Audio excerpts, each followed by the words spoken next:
오늘 우리에게 주신 하나님의 말씀은 사도행전 1장 15절에서 26절, 신약 187쪽입니다. 모인 무리의 수가 약 120명이나 되더라. 그때 베드로가 그 형제들 가운데 일어서서 이르되, 형제들아, 성령이 다윗의 입을 통하여 예수 잡는 자들의 길잡이가 된 유다를 가리켜 미리 말씀하신 성경이 응하였으니 마땅하도다. 이 사람은 본래 우리 수 가운데 참여하여 이 직무의 한 부분을 맡았던 자라. 이 사람이 불의의 삭으로 밭을 사고 후에 몸이 곤두박질하여 배가 터져 창자가 다 흘러나온지라. 이 일이 예루살렘에 사는 모든 사람에게 알려져 그들의 말로는 그 밭을 아겔다마라 하니 이는 피밭이라는 뜻이라. 시편에 기록하였으되 그의 거처를 황폐하게 하시며 거기 거하는 자가 없게 하소서 하였고, 또 일렀으되 그의 직분을 타인이 취하게 하소서 하였도다.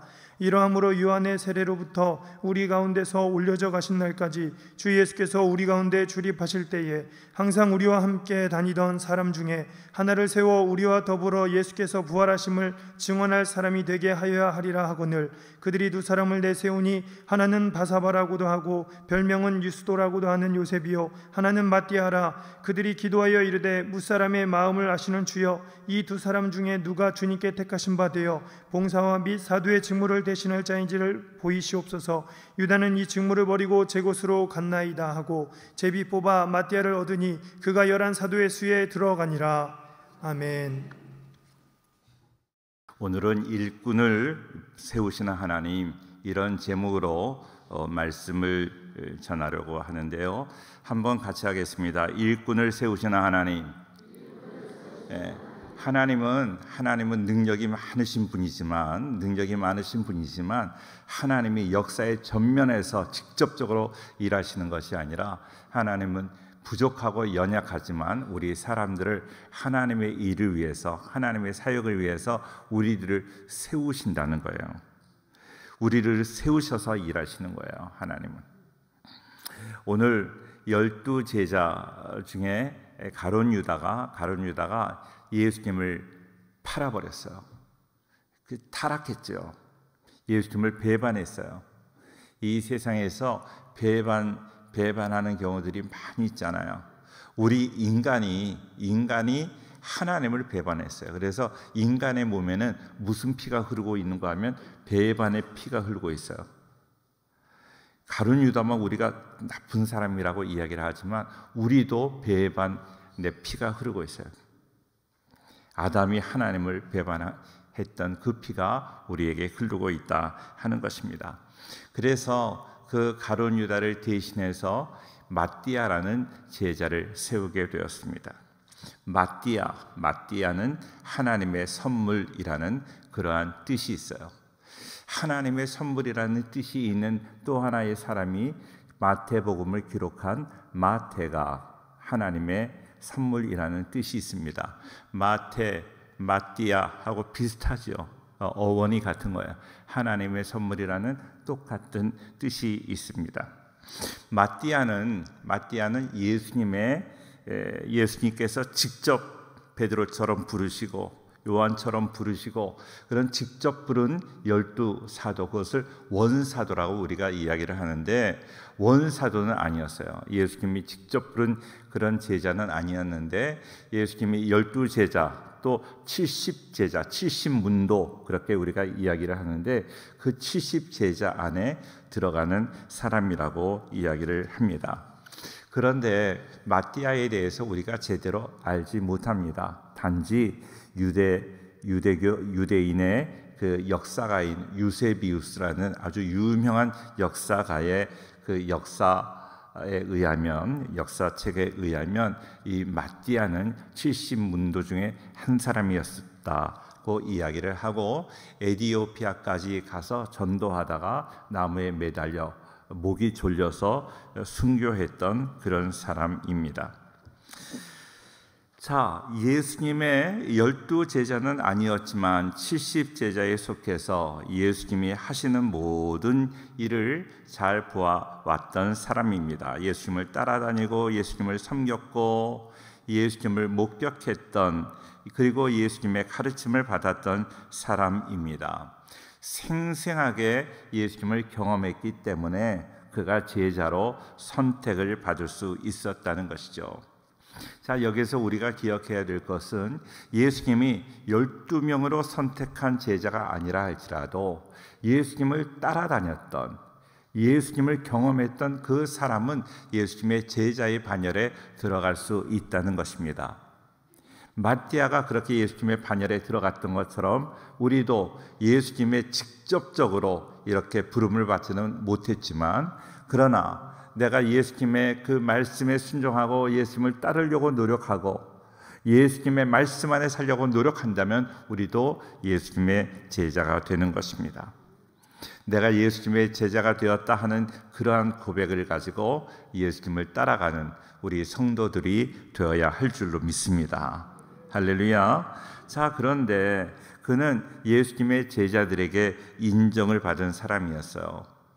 예수님의 11제자, 가룟 유다를 제외한 11제자에게 인정을 받았기 때문에 예수님의 제자로 이제 보충을 하는데, 이렇게 추천을 받는데 제자들에게 마띠아가 추천을 받았던 그런 사람입니다. 얼마나 훌륭하고 모범적이었으면 그랬을까 하는 것입니다.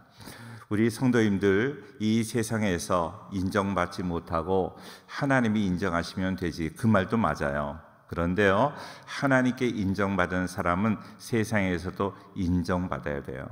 세상 사람들에게도 저 사람은 너무 좋아, 저 사람처럼 믿는다면 얼마나 좋을까, 이런 칭찬받는 우리 성도가 될 수 있기를 축원합니다. 할렐루야. 자, 세상 사람들의 눈치를 보지 말라 하는 이야기를 우리가 많이 하잖아요. 그러니까 어떤 사람들은 이렇게 오해를 합니다. 세상 사람들에게 막 함부로 하는 거예요. 예절이 없이 함부로 하는 거예요. 예절을 지키는 거예요. 예절을 지키는 것과 눈치를 보는 것은 달라요. 그런데 믿는 자들이 세상 눈치를 안 봐, 나는 눈치를 안 봐, 그러고 함부로 하는 거예요. 함부로 하지 마세요. 함부로 하지 말고 항상 예절을 지키는, 그러나 사람 눈치를 보는 것이 아니라 하나님의 뜻대로 살아가는 우리의 삶이 되어야 될 것입니다. 자, 예수님의 제자들이 이제 제자로 보충할 사람을 뽑을 때 자격 기준을 세웠어요. 예수님의 부활을 증언할 사람, 예수님의 부활을 경험한 사람이었으면 좋겠다 하는 그런 자격을 세웠습니다. 그 자격에 부합이 되는 사람이었지만 언제나 우리가 제자가 될 자격이 있을까요? 하나님의 일을 할 만한 자격이 있어서 우리가 하나님의 일을 합니까? 다 부족하고 연약하지만 하나님의 은혜로 하는 거예요. 하나님의 은혜로. 사도 바울이 이런 고백을 했습니다. 디모데전서 1장 12절 말씀 한번 같이 보겠습니다. 다 같이 시작. 나를 능하게 하신 그리스도 예수 우리 주께 내가 감사함은. 자, 그래요. 내가 예수님께 감사함은 나를 충성되이 여겨 내게 직분을 맡기심이니. 내가 부족하고 연약하지요. 물론 하나님께 충성할 때가 여러 날이 있었는데 그 중에 딱 한 날 충성했어요. 그런데 하나님께서는요, 그 충성한 그 한 날을 기억하고 네가 나에게 충성하였다 그러는 거예요. 내가 계속 100% 순간순간 언제나 충성한 거 아니라 한 날 한순간만 충성했는데도 그거를 하나님은 기억하시고 너가 나에게 충성했지 하고 말씀하신다는 거예요. 참 하나님께 너무나 죄송하죠. 근데 내가 조금밖에 충성을 못했는데, 내가 조금밖에 하나님의 일을 하지 않았는데, 그런데 하나님은 너무 귀하게 얘기를 하시고, 그래서 내가 너에게 직분을 맡겼다 하는 것입니다. 이렇게 고백하는 게 바로 은혜 의식이에요. 내가 은혜 안에 살아간다. 하나님께서 나를 은혜로 보살펴 주셔서 내가 이렇게 하나님의 직분을 맡았다 하는 그런 마음을 갖는 거죠. 우리 모두에게 이런 은혜 의식이 있어야 될 줄로 믿습니다. 내가 자격이 있는데 하나님이 나를 잘 몰라주셔. 하나님이 왜 나를 안 쓰실까 하는 그런 생각 해보지 않으셨어요? 제가 부목사를 한 7년 했어요. 제가 우리 교회에서 부목사를 한 7년 하는데 그 당시만 해도 부목사 7년이면 부목사 하던 분들 중에서 제일 제가 오래 했어요. 그래서 제가 모셨던 우리 장자천 목사님한테 제가 그랬어요. 목사님, 이 다른 큰 교회들이 많이 이렇게 담임 목사가 이제 공석이고 후임 목사를 이렇게 구하고 그럴 때 왜 나 같은 사람을 안 부르는지 모르겠다고 막 제가 그렇게 목사님께 막 이렇게 투정 같은 그런 이야기를 했습니다. 그럴 때 장 목사님은 정말로 그냥 웃으시고 지나가셨어요. 지금 생각하니까 얼마나 부끄러운 모습인지요. 하나님 앞에 내가 이렇게 자격이 있는데 왜 나를 안 불러주시냐고 그렇게 말하는 사람은 절대 안 부르십니다. 절대 쓰임받지 못합니다. 저도 그럴 때는 쓰임받지 못했어요. 사랑하는 성도님들, 하나님이 나를 이렇게 모든 능력이 많으신 하나님께서 나를 불러주시면 나를 충성되이 여겨서 나를 불러주셨다 하는 은혜의식, 감사의식으로 살아가야 될 줄로 믿습니다. 사랑하는 성도님들, 잘 기억하세요. 마띠아가 12명이 이렇게 모든 복음 사역을 위해서 분담하고 예수님의 제자들이 모여서 하나님의 사역을 잘 감당했었는데 한 명이 빠져버리니까 분담 사역도 안 되고 이 사역이 제대로 되질 않는 거예요. 그런데 거기에 한 명이 딱 들어가니까, 모자랐던 한 명이 들어가니까 그 공동체가 완전해지고 분담해서 사역을 얼마나 잘할 수 있게 되었는지 모릅니다. 그렇습니다.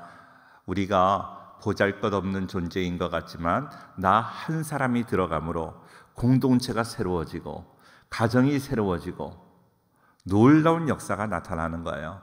나 한 사람을 우습게 생각하지 마세요. 보잘것없는 존재로 생각하지 마세요.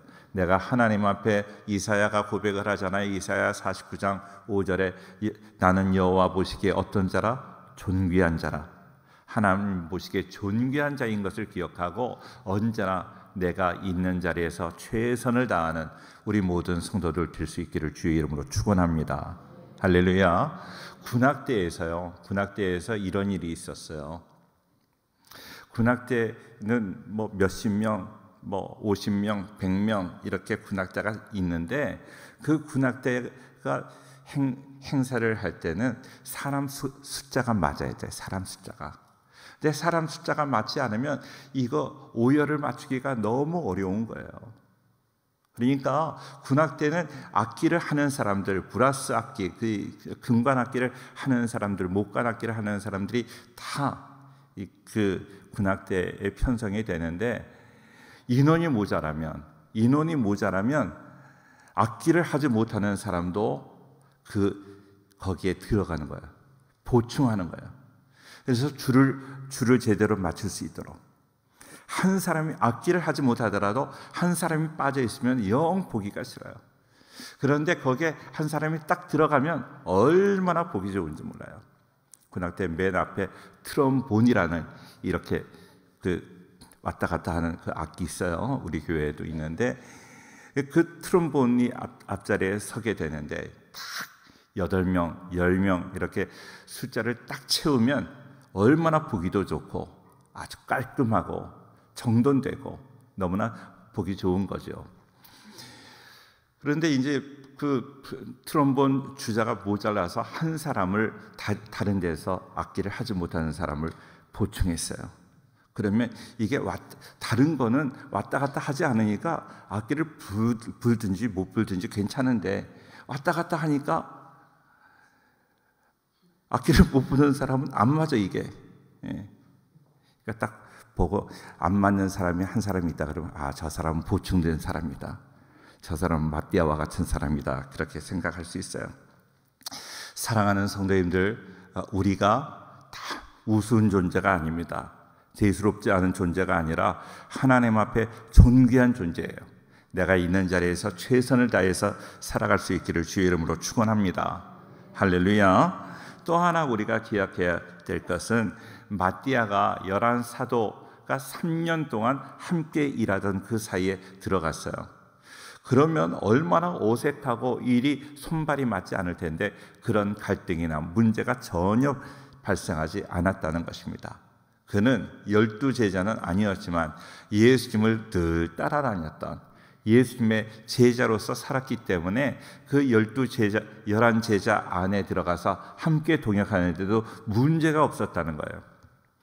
항상 우리가 예수님의 제자로 살아가면 어디에 가서나 동역하는데 문제가 없어요.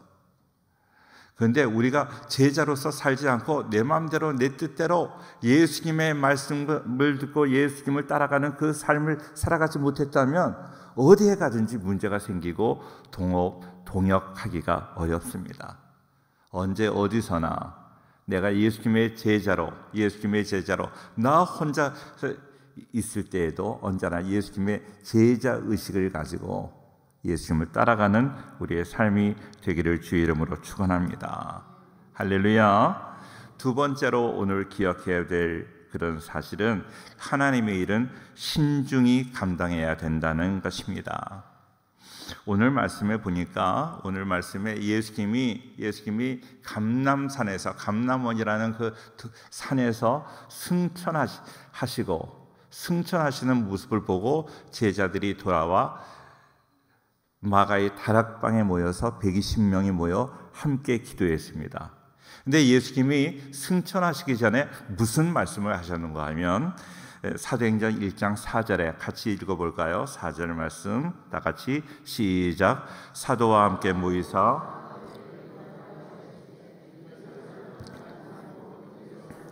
아버지께서 약속하신 것을 기다리라.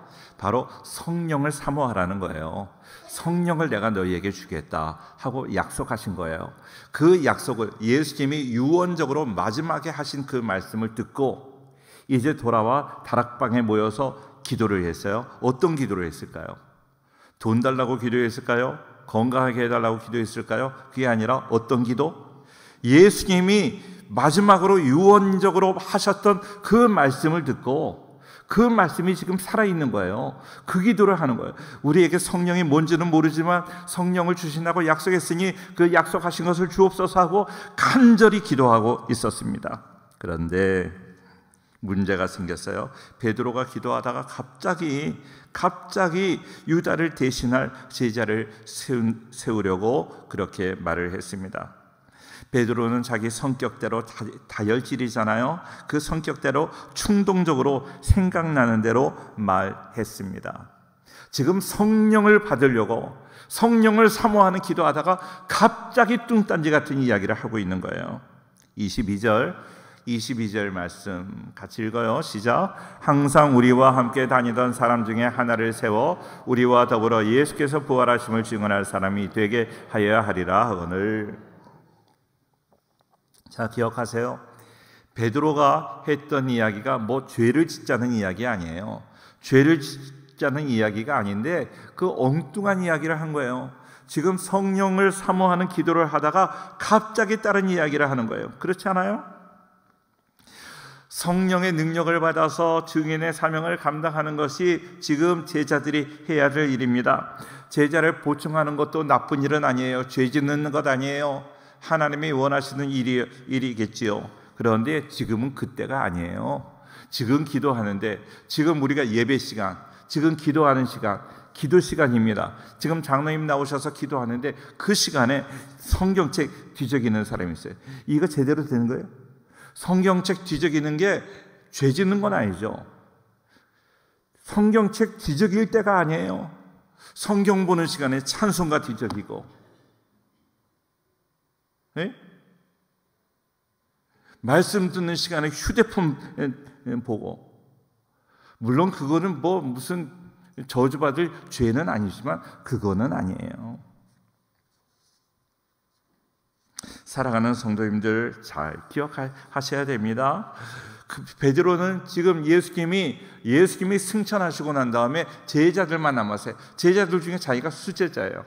이제 자기가 모든 것을 관할해. 마음이 들떠 있어요. 야, 내가 이들을 어떻게 관할할까? 어떻게 뭘 할까? 그러다가 기도하다가 전혀 기도의 내용과 다른 이야기를 했던 것입니다. 진중하지 못했습니다. 신중하지 못했습니다. 성급하게 모든 일을 결정했다는 것입니다. 사랑하는 성도님들 기억하세요. 신앙의 승리는 성급하게 하는 일에 있지 않습니다. 신중하지 못한 그 일에 승리가 있지 않습니다. 우선순위를 정확하게 하는 거예요.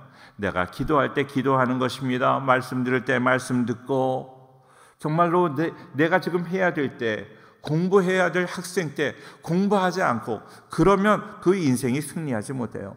공부할 때 열심히 공부해야지요. 기도할 때 열심히 기도하고, 지금 성령을 사모할 그 시간에 성령을 사모하다가 갑자기 엉뚱한 이야기를 하는 거예요. 제자를 보충하기 위해서 기도하는 시간이 아니었습니다. 성령 받기 위해서 기도하는 그 시간. 그런데 갑자기 제자를 보충하다고 말한 것입니다. 기도가 집중되지 못했다는 것이죠. 이후에 일어난 일들을 보면 이것이 하나님의 뜻이 아니라는 것을 알 수 있습니다. 23절에 그들이 두 사람을 내세우니 하나는 바사바라고도 하고 별명이 유스도라고 하는 요셉이요, 또 하나는 마띠아라 그랬습니다. 두 사람을 내세웠습니다. 두 사람을 내세워서 하나님, 이 중에 하나님이 원하시는 사람 한 사람 골라주세요 하는 그런 기도를 했다는 것입니다. 그런데 그것도 인간적인 방법입니다. 하나님이 그 두 사람을 원하지 않고 다른 사람을 원할 수 있어요. 성경에는요, 이 두 사람의 그 이야기, 요셉과 마띠아의 이야기는 오늘 본문에 딱 한 번 나오고 그 이후에는 나오지 않습니다. 하나님이 원하셨다면 그 이후에도 하나님의 뜻대로 크게 쓰임받은 그 내용이 나와야 되는데 그 이름이 나오지 않는다는 것입니다. 사도의 큰 조건, 예수님의 공생에 함께 나눈 그런 사람, 부활을 증언할 수 있는 사람, 이런 자격을 갖추는 것 중요합니다. 그러나 하나님은요, 인간의 세운 그 자격 기준에 맞추는 것을 원하시지 않으세요. 성경 전체를 보면 그 다음에, 사도행전 다음에 크게 쓰임 받은 사람이 누구입니까? 사도 바울이에요.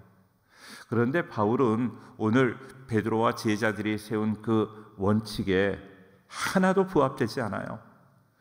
그는 예수님을 핍박하고 예수 믿는 사람을 죽이고 얼마나 괴롭혔는지 몰라요. 인간이 세운 제자의 기준에 맞지 않지만 그러나 하나님은 그를 들어 사용하셨다는 거예요. 많은 신학자들은 그럽니다. 이 마띠아가 들어갈 그 자리에 마띠아가 아니라 사도 바울이 들어가야 될 자리에 마띠아가 잘못 들어갔다고 이야기를 합니다. 우리 성도님들 기억하십시다. 인간의 눈에 보기에 좋은 두 사람을 정해놓고 이 중에서 하나 하나님 골라주세요. 어떤 어린아이가 그랬대요. 엄마가 500원짜리 동전을 2개를 주셨대요. 하나는 헌금하고 하나는 네가 써라, 그렇게 주셨대요. 근데 길을 가다가 동전 하나를 놓쳐버렸어요. 그랬더니 그 아이가 아주 지혜가 있는지 이렇게 얘기했대요. 어머, 하나님께 헌금 드릴 동전을 잊어버렸네. 자기가 쓸 것은 안 잊어버렸다는 거예요. 인위적인 방법으로 그렇게 결정하는 것 아닙니다. 하나님은 제3의 인물을 계획하고 계셨다는 것을 우리가 기억해야 될 것입니다. 늘 하나님의 뜻이 어디 있는가 알고 두렵고 떨림으로 하나님의 뜻을 구하는 우리 모두가 될 수 있기를 축원합니다. 또 하나 기억해야 될 것은 뭔가 하면 새 술은 새 부대에 넣어야 된다는 것입니다. 오늘 마띠아를 선출하는 방법이 뭔가 하면 제비 뽑아서 선출하였습니다. 자, 26절 말씀에 보니까 제비 뽑아 마띠아를 얻으니 그랬습니다. 제비를 뽑았어요.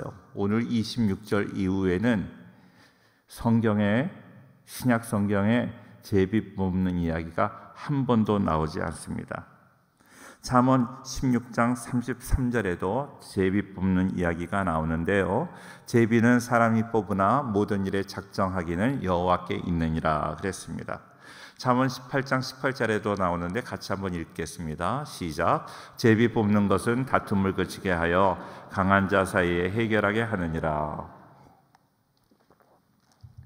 자, 성경에 제비 뽑는 이야기가 많이 나오기 때문에 제비 뽑는 것이 하나님의 뜻이다, 제비 뽑기는 성경적이다, 이렇게 말하는 사람이 있습니다. 물론 모세도 제비를 뽑아서 그 가나안 땅을 이렇게 나누라, 땅을 분배하라고 명령하였고, 여호수아는 그 말씀에 의거해서 가나안 땅에 들어가 각 지파를 제비 뽑아서 땅을 분배하였습니다.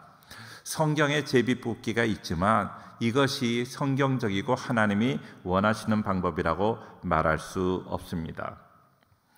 사도행전 6장에 보면 제비 뽑으라는 말씀이 나오지 않고 사람을 세우는데, 집사를 세우는데 택하라 하는 말씀이 나옵니다. 6장 3절에 나오는데요. 자, 형제들아, 너희 가운데서 성령과 지혜가 충만하여 칭찬받는 사람 7을 택하라 그랬습니다. 택하라 하는 말, 그 말을 더 정확하게 알기 위해서 헬라어 원어를 보면 원어는 케이로토네오라는 말이에요. 케이로토네오. 케이로라는 말은, 헬라어의 케이로라는 말은 영어로 카이로예요. 카이로. 영어 잘 아시죠? 카이로가 뭐예요? 카이로. 이 손으로 지압을 하거나 손으로 이렇게 그 뼈를 교정하는 걸 카이로프락틱이라고 이야기를 하잖아요. 손이라는 거예요. 손. 케이로토네오라는 것은 손을 든다 하는 것입니다. Elect by raising hands라는 말이에요. 손을 들어서 표시해서 선택을 한다. 손을 들어서 표시한다. 거스로 투표한다. 거스 투표라는 말입니다. 제비 뽑기를 하지 말고 거스로 너희가 결정하라는 거예요. 이제 사도행전 2장에 성령이 강림하는 그런 사건이 있습니다. 성령의 역사를 받고 난 다음에, 성령의 역사를 받고 성령의 은혜를 입은 사람들, 성령의 마음에 성령이 마음을 감동하시는 그 사람들이 모여서 하나님의 인도하심을 받아 손을 드는 그 사람을 선택하겠다는 거예요. 성령의 인도를 받겠다는 거예요. 제비 뽑아서 아무렇게나 사람을 구하는 것이 아니라, 요한복음 14장 26절에 보혜사 곧 아버지께서 네 이름으로 보내실 성령, 그가 너희에게 모든 것을 가르치고 내가 너희에게 말한 모든 것을 생각나게 하리라. 성령께서 역사하시면 우리를 인도하여 주신다는 거예요. 가르쳐 주신다는 거예요. 성령님이 역사하셔서 성령이 가르쳐 주시는 대로, 성령이 인도하는 대로 결정하는 우리가 되어야 할 줄로 믿습니다. 요한복음 16장 13절에도 있는데 같이 한번 읽을게요. 다 같이 시작. 그러나 진리의 성령이 오시면 그가 너희를 모든 진리 가운데로 인도하시리니 그가 스스로 말하지 않고 오직 들은 것을 말하며. 그렇습니다. 우리 하나님께서 역사하시겠다는 거예요. 이제 제비 뽑는 거 하지 말라는 거예요. 성령이 너희에게 임하면 너희 마음을 성령께서 주장하시고, 성령께서 주장하셔서 성령의 인도를 받아서 너희가 사람을 선택하게 된다는 것입니다. 사랑하는 성도님들, 교회 다니는 사람 중에서 가장 불쌍한 사람이 어떤 사람일까요? 성령 받지 못한 사람이에요. 성령의 인도를 받지 못하는 사람이에요. 우리 교회에는 그런 불쌍한 사람이 없기를 바라요. 다 성령 충만하기를 주의 이름으로 축원합니다. 성령의 인도가 정말로 강력하게 나타나는 우리 송년회 가족들 다 되기를 바랍니다. 할렐루야. 오랫동안 계속되던 제비 뽑기, 물론 제비는 사람이 뽑아도 하나님이 사람을 뽑아주신다고 말씀하셨지만 이제는 성령이 강림하고 난 다음에는 제비 뽑기가 없어졌어요. 성령 강림 이후로 제비 뽑기라는 이야기가 한 번도 나오지 않습니다. 중단되었습니다. 이제 하나님께서 역사하셔서 사람들의 손을 통해서 하나님이 인도하시겠다는 것입니다. 우리 교회에서도 이렇게 장로님들의 피택할 때 우리가 투표를 합니다. 투표를 할 때 많은 사람들이 그렇게 기도를 해요. 민주주의를 잘 실현하게 해 주시라고 그런 기도를 합니다. 교회는 민주주의를 하는 데가 아닙니다. 많은 사람들이 교회가 왜 민주적이 아닙니까? 하고 이야기하는 사람이 있어요. 물론 그렇게 교회를 함부로 그렇게 교회 지도자들이 함부로 해서는 안 되지만 교회는 민주주의로 다스리는 장소가 아닙니다. 교회는 하나님이 다스리는, 교회의 머리 되신 그리스도께서 인도하시는 곳이 바로 교회인 줄로 믿습니다. 그래서 교회를 민주주의라고 하지 않고 신정주의라고 해요. 하나님이 다스린다. 하나님이 다스리는 우리 송영교회가 될 수 있기를 축원합니다.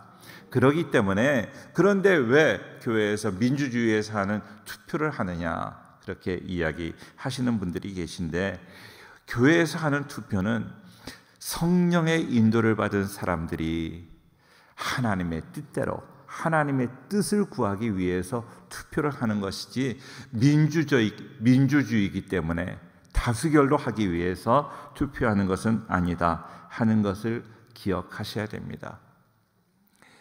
벨직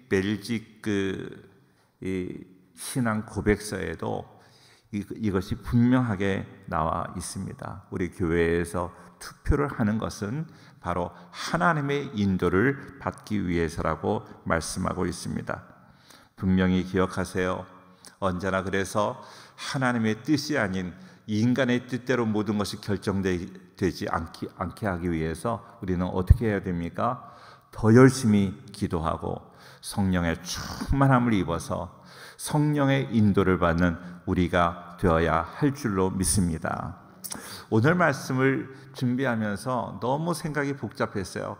하나님은 일꾼을 세워서 하나님의 교회를 이끌어 가시기를 원하시는데, 그것이 하나님의 뜻임에도 불구하고 그 하나님의 뜻을 이루기 위해서 하나님이 원하지 않는 방법을 선택하면 안 되는 것이죠. 하나님이 일꾼을 세워서, 사람을 세워서 하나님의 교회를 이끌어 가신다 할지라도 그 하나님의 일꾼을 세우는 그 방법과 절차가 다 하나님의 뜻과 일치가 되어야 되는 거예요. 온전한 방법은 아니었습니다. 온전한 절차가 아니었습니다. 그럼에도 하나님께서 이 방법을 통해서라도, 인간의 방법을 통해서라도 사람을 세웠는데, 그 사람을 통해서 하나님이 영광을 받으시기도 하지만, 우리가 더 하나님이 원하시는 방법이 무엇인가, 하나님이 원하는 방법으로 살아가고 하나님이 원하는 그 절차를 따라 하나님께서 기뻐하시는 모습으로 살아가는, 그리고 하나님의 사역을 그렇게 감당하시는 우리 복된 성도들 될 수 있기를 주의 이름으로 축원합니다. 그러기 위해서 우리는 부단히 기도해야 돼요. 성령의 충만을 얻기 위해서 날마다 내가 성령 충만을 위해서 날마다 기도하지 않으면 날마다 성령님이 소멸되어 가는 거예요. 자꾸 나를 떠나가는 거예요. 그렇기 때문에 내가 그 세속화되지 않기 위해서 날마다 오늘도 더 기도하고, 오늘도 성령 충만, 내일도 성령 재충만, 날마다 성령 충만하여 하나님의 뜻을 이루어가는 우리 복된 성도들 다 될 수 있기를 주의 이름으로 축원합니다.